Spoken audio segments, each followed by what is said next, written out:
Test 4 is going to be composed of chapters 10, 11, 12, and 13.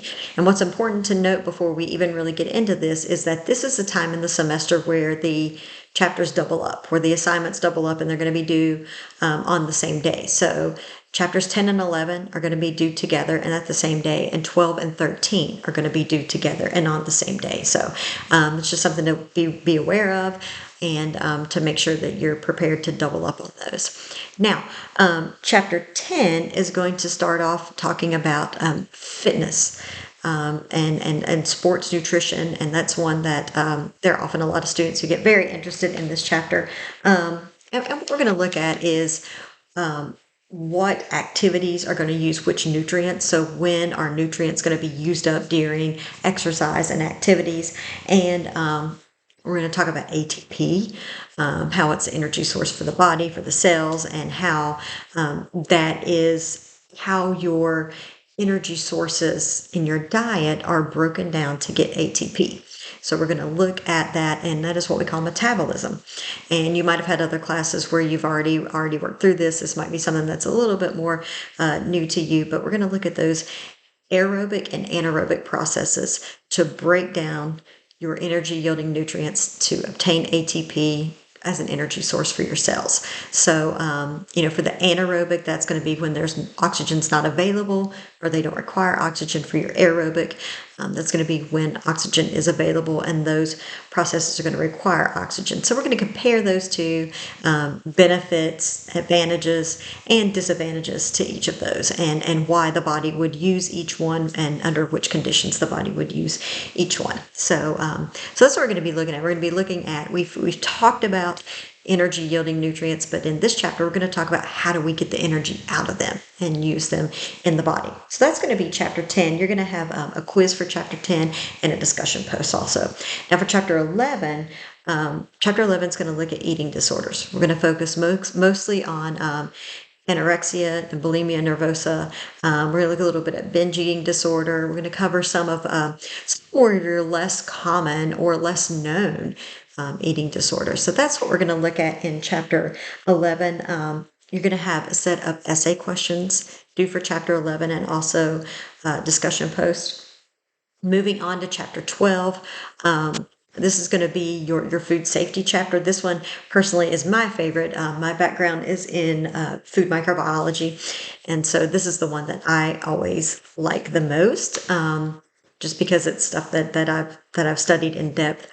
But for this one, we're going to look at food preservation, how and why foods are preserved, why that's important, different ways of doing that, and we're going to be looking also at the guys that cause foodborne illnesses. So your microbes. We're going to look at the bacteria, the viruses. We're going to look at like your helminths and your parasitic worms and all those guys that are going to cause your foodborne illnesses. And it's just looking at those. We're going to look at foods that are the culprits, how the foods can get mishandled to cause those issues, symptoms, things like that. And but all of this is going to point towards why food preservation is important. So why we do what we do when we preserve foods, and we're just going to kind of look at some trends with foodborne illness over time. So that's what we're going to be doing in chapter 12, and you're going to have a quiz for that chapter and also a discussion. Now in chapter 13, that is going to focus on global nutrition. And we're going to be looking at nutrition not only in the United States of America, but also globally around the world. But for the U.S., we're going to look at some issues with hunger in the U.S. and some ways that the U.S. has tried to combat that over the years. We're also going to look at on a global scale, we're going to look at the developing world. So we're going to look at these countries that are not as established as the United States, and they're going to have some issues with maintaining their food sources that we don't have in the United States. So we're going to look at how those things are different and how things like your wars and your civil unrest and things like just poor infrastructure and how those end up affecting the nutrition of their citizens. So how does that kind of trickle down and affect them?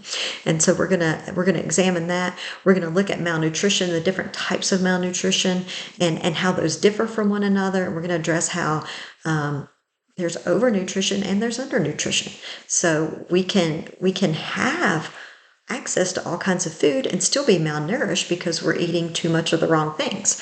And so then there's also going to be when there's undernutrition, when there's not enough of the right things. So we're going to talk about those. And for chapter 13, you're going to have a set of essay questions that are going to be due.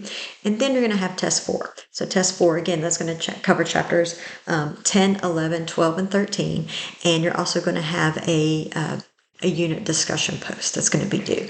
So that's what this is going to look like. This section is going to look like. And I should point out that it's going to be about this time that you should be working on that project. I know we talked about it a little bit in the intro video, but for that project, you're going to have selected a diet and activity tracker. It might be one that does both of them. It might be 2 separate ones. It's whatever suits you best.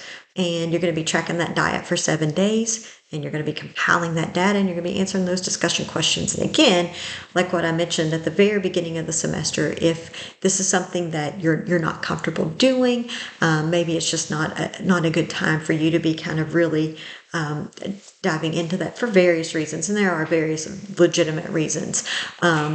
There are other options that you can select for this project, and what you can see is on the project instructions is there are lists of different characters and their life scenarios at that point, their goals and what's going on, and you would create a diet for them for 7 days and create their activities for 7 days and then analyze that. So what we're mostly concerned about with this project is analyzing data.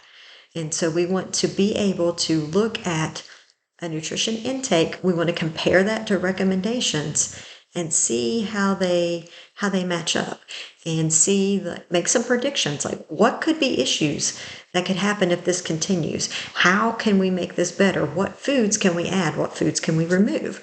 And so we're kind of just compiling all of this information that we've been learning throughout the semester into this project. So that's what you're going to be looking at. That's what you're going to be working on with that. But again, test 4, that's going to be chapters 10, 11, 12, and 13.